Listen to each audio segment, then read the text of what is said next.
Pemirsa, Kejaksaan Agung Republik Indonesia menetapkan mantan Menteri Perdagangan Thomas Trikasih Lembong atau Tom Lembong sebagai tersangka kasus dugaan korupsi impor gula. Dugaan korupsi ini terjadi pada saat Tom Lembong menjabat Menteri Perdagangan pada tahun 2015-2016. Mantan Menteri Perdagangan Thomas Trikasih Lembong atau Tom Lembong keluar dari gedung Kejaksaan Agung pada Selasa malam.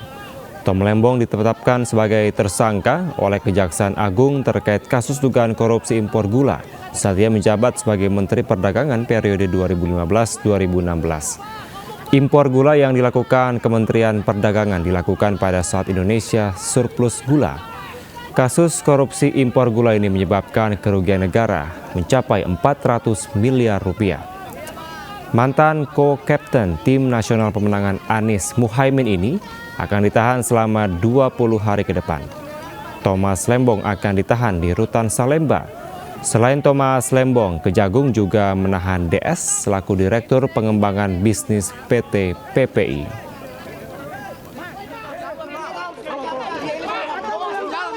TTL selaku Menteri Perdagangan periode 2015 sampai dengan 2016 telah disimpulkan bahwa Indonesia mengalami surplus gula sehingga tidak perlu atau tidak membutuhkan impor gula. Akan tetapi pada tahun yang sama, yaitu tahun 2015 tersebut, Menteri Perdagangan yaitu saudara TTR memberikan izin persetujuan impor. Yang diperbolehkan impor gula kristal putih adalah BUMN. Tetapi berdasarkan persetujuan impor yang telah dikeluarkan oleh tersangka TTL, impor Sejumlah penyidik Jaksa Muda Tindak Pidana Khusus Kejaksaan Agung kembali mendatangi rumah mewah Zarof Richard, mantan pejabat Mahkamah Agung di kawasan Senayan, Kebayoran Baru, Jakarta Selatan. Kedatangan para penyidik tersebut untuk mencari tambahan barang bukti diduga masih tersimpan di dalam kediaman Zarof Richard terkait suap 3 hakim Pengadilan Negeri Surabaya.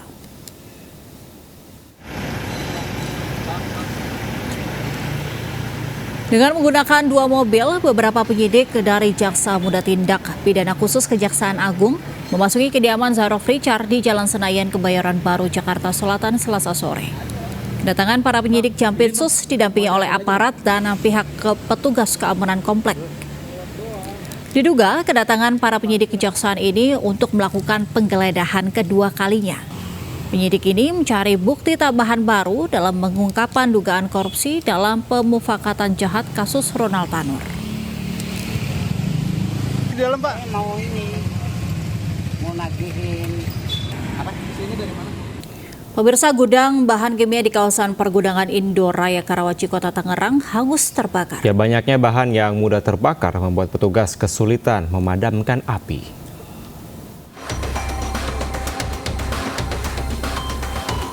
Kebakaran hebat menghanguskan 3 unit gudang bahan kimia milik PT Berdikari dan PT Rusindo di kawasan Pergudangan Indoraya, Karawaci, Kota Tangerang.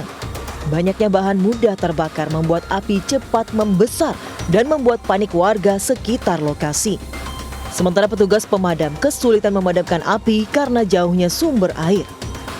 Ini yang saya tahu tadi sore ini kalau nggak salah gudang printing kayaknya. Printing itu plastik ya. Garmen atau bukan? Printing. Yang satu lagi gudang sembako. Ada 2 gudang. Untuk melokalisir api, petugas mengerahkan 16 mobil pemadam ke lokasi. Hingga kini petugas masih menyelidiki penyebab pasti kebakaran ini. Dari Tangerang, Banten, Sukron iNews melaporkan. Atap ruang SMPN 3 Tanggeung yang baru 2 tahun dibangun ambruk di Cianjur Selatan, Jawa Barat. Sementara di Bandung, 3 orang terluka akibat atap bangunan cagar budaya ambruk.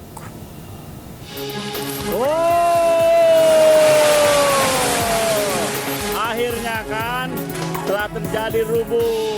Video amatir warga merekam detik-detik atap ruang kelas SMPN 3 Tanggung yang ambruk. di Desa Sirnajaya, Tanggung, Cianjur.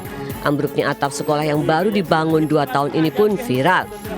Sebelum kejadian, warga sempat mendengar seperti suara kayu patah hingga akhirnya atap ambruk. Atap yang ambruk merupakan ruangan lab komputer sekolah yang biasa digunakan oleh siswa. Beruntung tidak ada korban jiwa dalam kejadian ini lantaran siswa dan guru sudah pulang terlebih dahulu. Ruang kelas dibangun tahun 2022 menggunakan anggaran dana lokasi khusus sebesar 450 juta rupiah. Yang jelas ini dana DAK 2022 dibangun dengan cara swakelola, yaitu ada P2S Panitia Pembangunan Sekolah. Pertama, kepala sekolah sebagai penanggung jawab kegiatan tersebut. Terus yang kedua, panitia P2S itu pertama ada ketua, sekretaris, bendahara. Ada tanda-tanda ya, kertak-kertek sehingga ada suara-suara ya gitu. Wah, saya langsung saat itu saya lari, oh itu sekolah itu. Untuk memastikan penyebab ambruknya atap, Dinas Pendidikan Pemuda dan Olahraga akan melakukan penyelidikan mendalam penyebab kejadian ini. Dari Cianjur, Jawa Barat, Muhammad Andi Ainus melaporkan.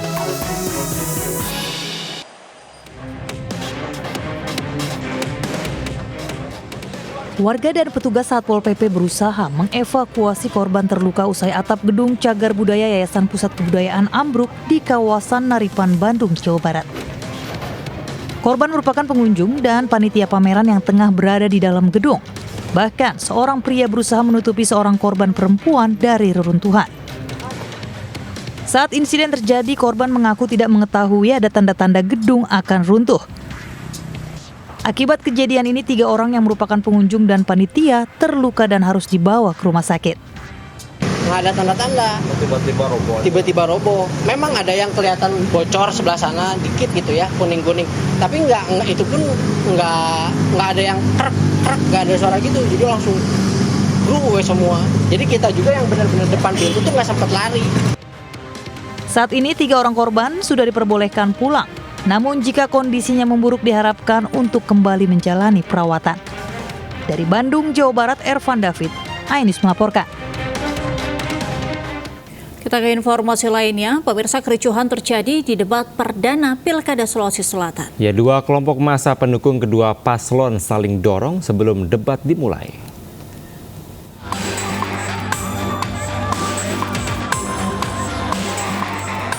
Kericuhan terjadi saat debat perdana pemilihan kepala daerah Sulawesi Selatan di sebuah hotel di Jalan Andi Jaima, Kota Makassar. Aksi saling dorong tak terhindarkan antar kedua massa paslon nomor urut 1 dan nomor urut 2. Kericuhan diduga terjadi karena salah satu paslon dilempari benda dari massa pendukung lawan. Kericuhan baru berhenti setelah aparat kepolisian tiba di lokasi dan melerai kedua massa pendukung yang berkumpul. Pengamanan pun diperketat di pintu masuk lokasi debat. Pendukung paslon yang tidak mempunyai tanda pengenal yang diterbitkan oleh KPU Sulsel dilarang masuk. Dari Kota Makassar, Sulawesi Selatan, Muhammad Nurbone, Ainus melaporkan. Pemirsa, 2 kelompok pesilat terlibat bentrok di Kediri, Jawa Timur. Keributan membuat warga ketakutan.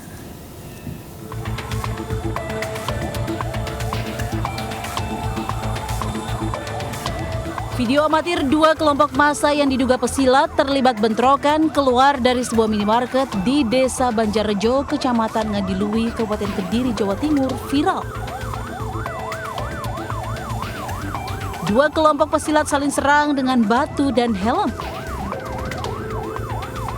Menurut warga, saling serang terjadi saat 2 kelompok massa tiba-tiba datang dan langsung terlibat bentrok. Bentrokan diduga salah paham antara keduanya. Sementara aparat kepolisian telah mengamankan sejumlah pesilat yang terlibat bentrok. Usai mediasi, 2 kelompok pesilat damai dan berjanji tidak akan mengulanginya lagi. Dari Kabupaten Kediri, Jawa Timur, Afnan Subagio, iNews melaporkan. Pemirsa, satu unit mobil rusak pada bagian atap akibat tertimpa pohon tumbang di Komplek Cicari Indah, Serang, Banten. Ya, pohon saat hujan disertai angin kencang melanda kawasan tersebut.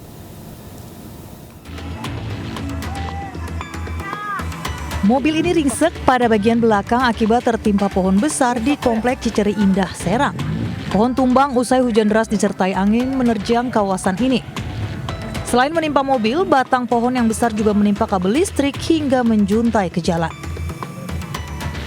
Tim reaksi cepat BPBD Kota Serang segera mengevakuasi pohon tumbang agar tidak menghalangi jalan. Meski tidak ada korban, namun akibat kejadian ini kerugian material ditaksir mencapai puluhan juta rupiah. Pihak BPBD mengimbau memasuki musim hujan disertai angin. Ada 6 titik di Kota Serang yang rawan terjadi pohon tumbang. Jika terjadi pohon tumbang, warga diminta waspada dan segera melapor ke BPBD Serang untuk segera ditangani. Dari Serang, Banten, Mahesa Apriyandi, Ainus melaporkan. Pemirsa, seekor kucing yang tercebur sumur dievakuasi tim damkar di Pamekasan, Jawa Timur. Sementara di Tuban, tim damkar mengevakuasi seekor sapi yang terperosok ke sumur di Desa Sido Tentrem.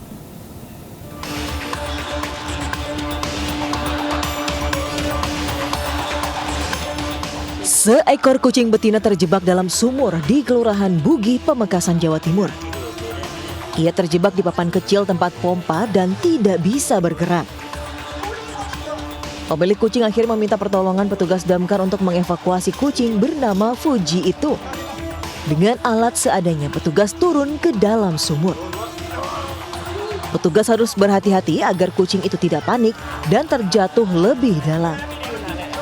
Setelah diselamatkan, kucing itu akhirnya diserahkan ke pemiliknya. Sementara itu di Tuban, tim damkar mengevakuasi seekor sapi yang terperosok ke sumur di Desa Sido Tentrem. Proses evakuasi berlangsung dramatis lantaran diameter sumur yang sempit serta memiliki kedalaman kurang lebih 10 meter. Petugas pun harus menggunakan tabung oksigen untuk mengantisipasi adanya gas beracun. Dalam waktu 2 jam, petugas damkar dibantu warga akhirnya berhasil mengevakuasi sapi. Meski telah terjebak selama hampir 5 jam di dalam sumur, kondisi sapi masih sehat dan gesit. Dari Pamekasan dan Tuban, Jawa Timur, tim Liputan News melaporkan. Pemirsa, 10 ekor kura-kura jenis sulcata diamankan saat akan diselundupkan ke Singapura dan Malaysia melalui jasa pengiriman di Batam, Kepri. Ya, penyelundupan terungkap setelah pihak ekspedisi curiga dengan titipan pelaku.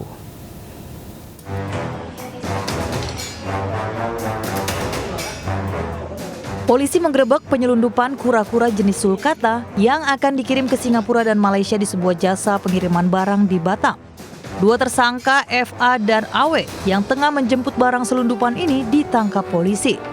Rencananya 10 ekor kura-kura ini akan diberangkatkan ke Malaysia dan Singapura melalui jalur laut. Penyelundupan dilakukan karena pelaku tergiur harga tinggi di kedua negara tersebut. 1 ekor kura-kura dewasa sulcata dibanderol hingga 10 juta rupiah. Pembelinya datang, nanti pembelinya yang bawa ke sini mungkin dengan sarana laut juga mungkin diselundupkan ke. Untuk nominalnya? Ya. Harga jualnya berapa? Harga jualnya semakin besar semakin mahal. Yang kecil itu di Malaysia itu bisa 10 juta yang kecil. Yang besar mungkin lebih mahal lagi. Sudah berapa kali mereka melakukan aktivitasnya, Pak? Pengakuan mereka ke kita sih baru 1 kali ini. Saat ini 10 ekor kura-kura diserahkan ke Balai Konservasi Sumber Daya Alam atau BKSDA Riau untuk dilepas liarkan. Dari Batam, Kepulauan Riau, Gusti Enosa, Ainus melaporkan. Pemirsa, Thailand menemukan sampel anggur Shine Muscat mengandung residu kimia yang telah masuk di pasar Indonesia. Ya, merespon hal ini, Komisi 9 DPR RI menegur Badan Pengawas Obat dan Makanan atau BPOM karena lalai membiarkan anggur tersebut beredar di pasar Indonesia.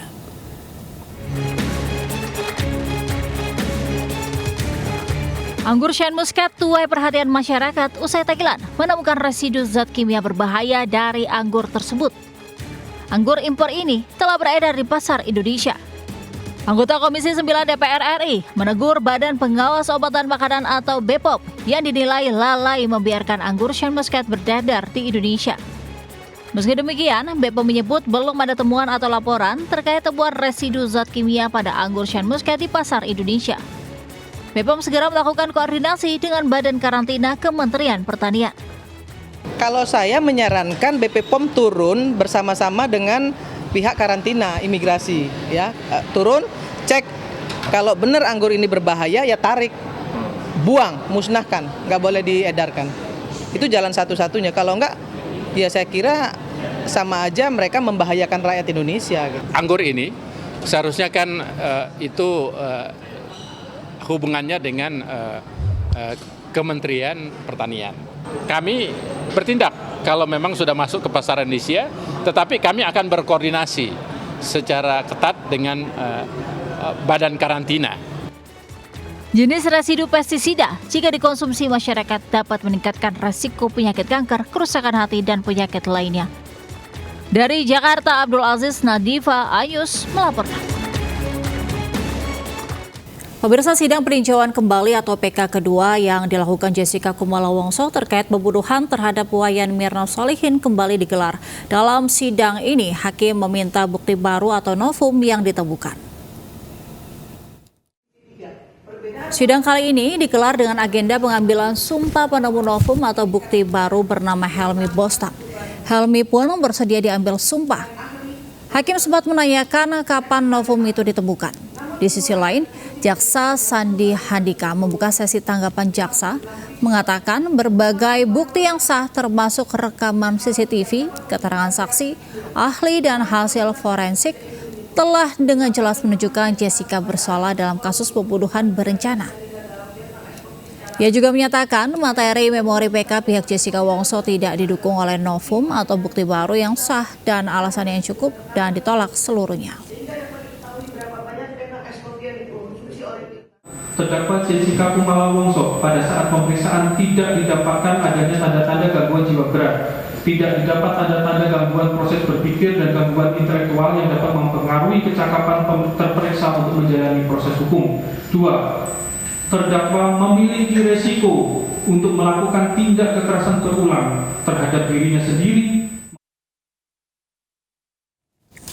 Kita ke informasi lainnya, pemirsa. Para menteri anggota Kabinet Merah Putih akan diberikan mobil maung sebagai kendaraan dinas. Ya, saat ini PT Pindad telah mendapat pesanan produksi mobil maung sebanyak 4.600 unit dari Kementerian Pertahanan.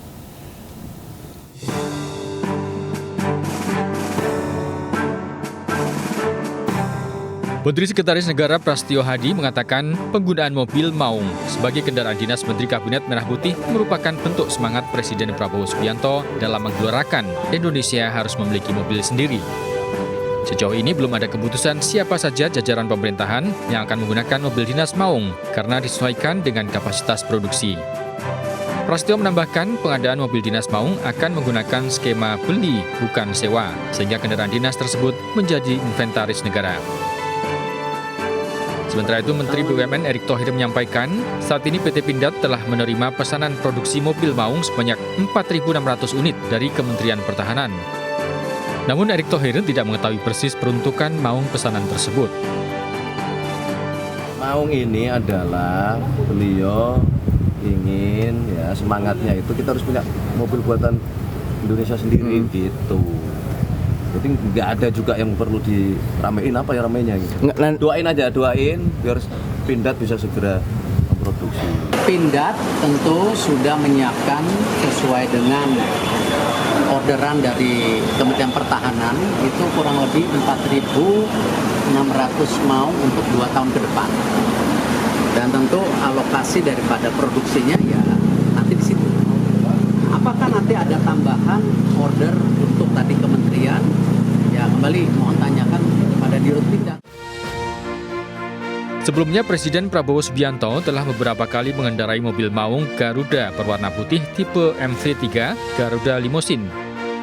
Maung jenis MV3 ini dikembangkan khusus oleh PT Pindad sebagai kendaraan kepresidenan yang tangguh, mewah, dan nyaman, serta aman dari terjangan peluru, sesuai arahan Presiden Prabowo Subianto.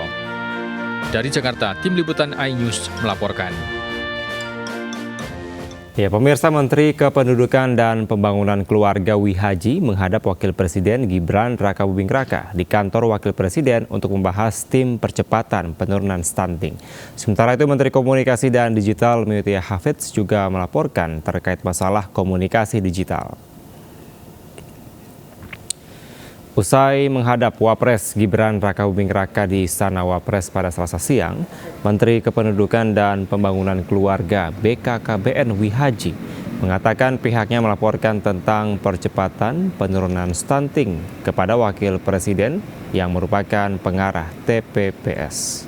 Sebagai Ketua Pengarah, Wapres Gibran telah memberikan sejumlah arahan tentang TPPS, namun Wihaji tak merinci arahan tersebut. Dalam pertemuan tersebut juga dibahas masalah menurunnya angka kelahiran dan pernikahan belakangan ini.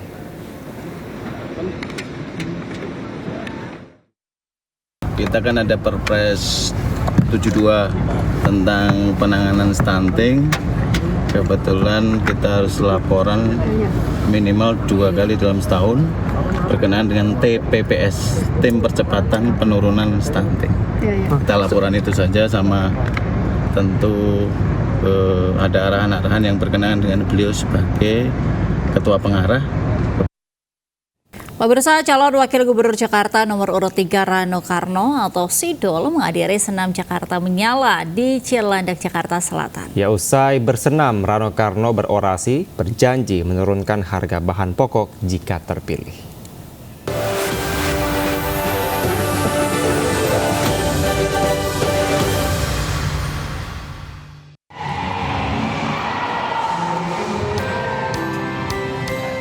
Rano Karno yang terkenal dengan sebutan Sidol disambut meriah saat tiba di arena senam Jakarta Menyala di sebuah mal di Cilandak, Jakarta Selatan pada Selasa. Rano Karno kemudian turut serta bersenam bersama ratusan ibu-ibu tersebut. Usai bersenam, Rano Karno berorasi. Ia berjanji untuk memberikan 3 program jika terpilih sebagai Wakil Gubernur Jakarta, yakni bahan pangan terjangkau, transportasi umum yang mudah, dan pendidikan berkualitas dan gratis. Ia juga menambahkan, olahraga merupakan hal penting untuk meningkatkan sumber daya manusia. Ibu-ibu semakin semangat ya, karena kita tahu nih, kalaupun dihitung masa kampanye tinggal 24 hari lagi. Artinya dibutuhkan tenaga ekstra, karena itu kita harus sehat.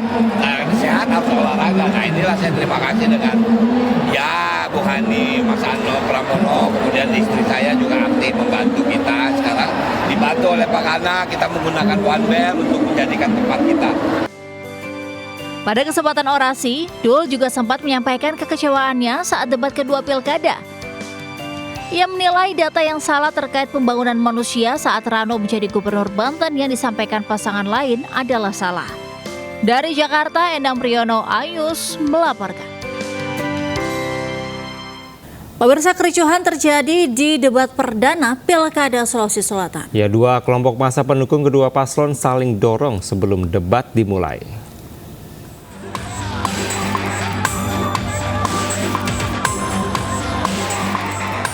Kericuhan terjadi saat debat perdana pemilihan kepala daerah Sulawesi Selatan di sebuah hotel di Jalan Andi Joima, Kota Makassar. Aksi saling dorong tak terhindarkan antar kedua massa paslon nomor urut 1 dan nomor urut 2. Kericuhan diduga terjadi karena salah satu paslon dilempari benda dari massa pendukung lawan. Kericuhan baru berhenti setelah aparat kepolisian tiba di lokasi dan melerai kedua massa pendukung yang berkumpul. Pengamanan pun diperketat di pintu masuk lokasi debat. Pendukung paslon yang tidak mempunyai tanda pengenal yang diterbitkan oleh KPU Sulsel dilarang masuk. Dari Kota Makassar, Sulawesi Selatan, Muhammad Nurbone, iNews melaporkan. Ya, Angel dan pemirsa, selanjutnya kita ke informasi yang menginspirasi. Di balik manisnya rasa madu terdapat perjuangan para pemburu madu hutan. Ya, warga Ujung Kulon, Pandeglang, Banten pun berburu madu hutan dengan mengarungi lautan selama 5 jam dan sering bertemu hewan buas saat memasuki hutan Taman Nasional Ujung Kulon.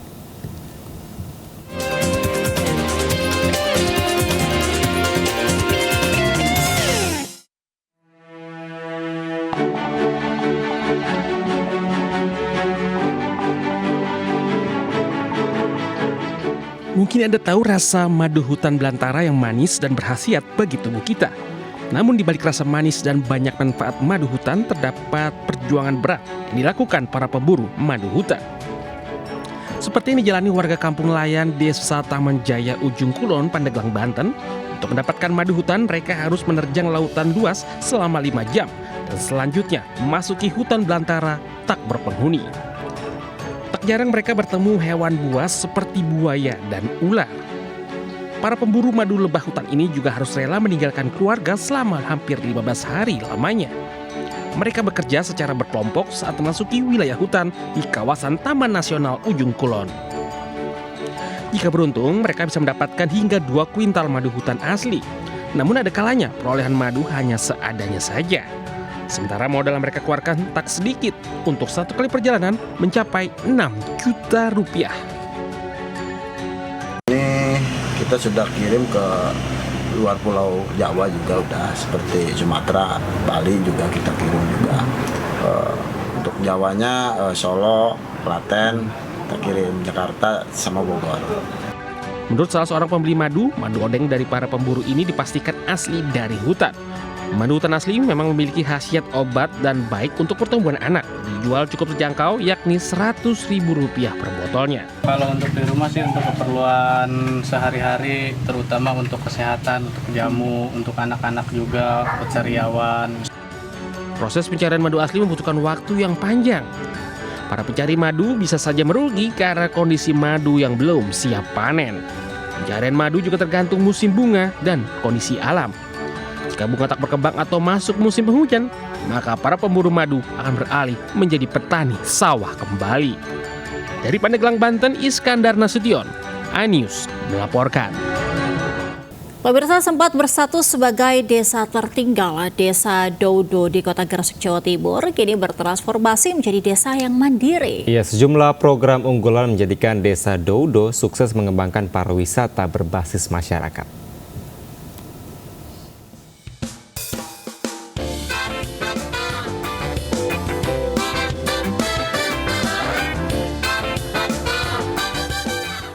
Desa Doudo di Kecamatan Pancing, Kabupaten Gresik, Jawa Timur, wilayahnya didominasi lahan pertanian, perkebunan, dan perbukitan.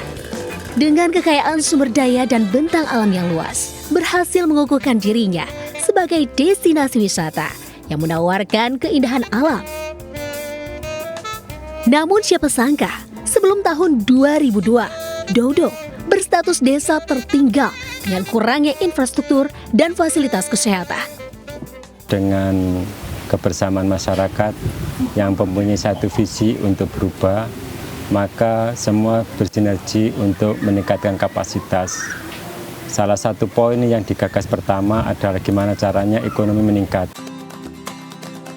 Dalam perkembangannya, Doudo didampingi Pertamina berinovasi membuat gerakan masyarakat Germas dengan slogan Pakai Jas Merah, pengelolaan air secara kreatif, aktif, inovatif, jadikan sampah menjadi berkah. Ini adalah bentuk sinerginya kami Pertamina EP dengan masyarakat sekitar untuk memberikan kontribusi nyata. Kontribusi nyata dalam bentuk apa? Dalam bentuk membangun desa setempat ring 1 operasional menjadi desa mandiri. Sejumlah kampung tematik yang dibentuk diantaranya adalah Kampung Eling, edukasi lingkungan inovatif dan kreatif. Kampung 3R, Reduce, Reuse, Recycle. Kampung Toga, tanaman obat keluarga. Kampung Sayur, Kampung Si Cantik Cerdas, siap cari jentik, cegah demam berdarah sekarang. Dan Kampung Aloe Vera. Selain itu, hasil perkebunan berupa kacang mete yang dikembangkan di sejumlah lahan pertanian mampu menjadi produk UMKM unggulan yang dimiliki Desa Doudo. Hingga dilanjutkan dengan grand design pembuatan wisata Desa Doudo dengan mendukung pembangunan sejumlah infrastruktur wisata sebagai daya tarik pengunjung. Kini dari program paket wisata edukasi, Doudo mampu mendapatkan peningkatan penghasilan melalui Pok Darwis sebagai pengelola wisata hingga 15 juta rupiah tiap bulannya. Hingga 2024, Desa Doudo telah berhasil mendapatkan serangkaian prestasi dari tingkat kabupaten sebanyak 18 penghargaan, provinsi sebanyak 9 penghargaan, dan tingkat nasional sebanyak 13 penghargaan. Alhamdulillah seiring jalan saat ini dari desa yang tertinggal di tahun 2017 Doudo sudah dinyatakan sebagai desa mandiri. Nah, ini nanti setelah kita lakukan social mapping akan kita plot-plot lagi program-program apa ke depannya supaya bisa memberikan kontribusi lebih baik. Selain itu, Desa Doudo juga ditetapkan sebagai 500 desa wisata terbaik oleh Kementerian Pariwisata dan Ekonomi Kreatif tahun 2024. Dari Gresik, Jawa Timur, Mudianto dan Ilham Zarkasi melaporkan. Pemirsa, makanan khas Indonesia seakan menjadi pengobat rindu bagi diaspora Indonesia di Arab Saudi. Ya, namun kini mereka dapat dengan mudah menemukannya dalam kegiatan yang digelar Kementerian Media Arab Saudi sebagai bagian dari program Global Harmony.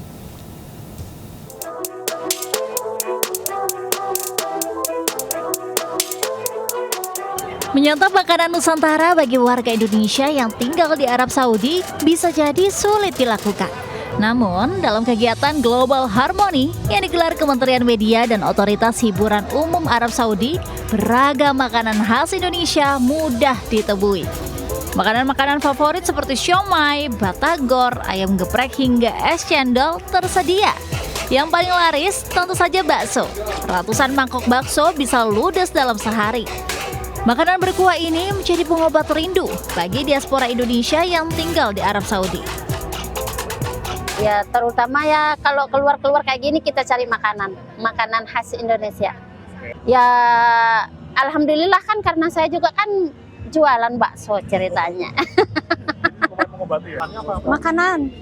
Makanan saya cari-cari bakso dari mulai pintu masuk, di mana yang jualan bakso alhamdulillah dapat.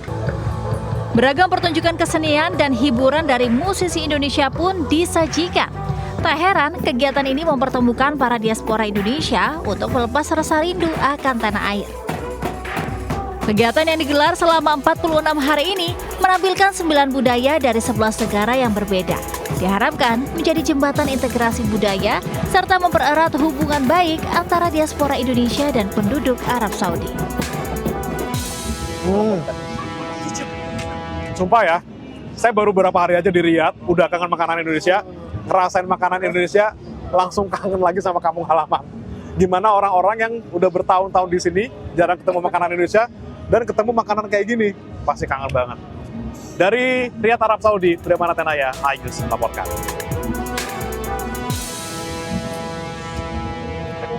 Pemirsa, kita ke informasi selanjutnya. Sejumlah emak-emak korban penipuan dukun palsu menggeruduk sebuah rumah di Jati Agung, Lampung Selatan, Lampung. Ya, pelaku meminta uang kepada para korbannya secara bertahap untuk biaya ritual penarikan uang gaib sebesar ratusan juta rupiah.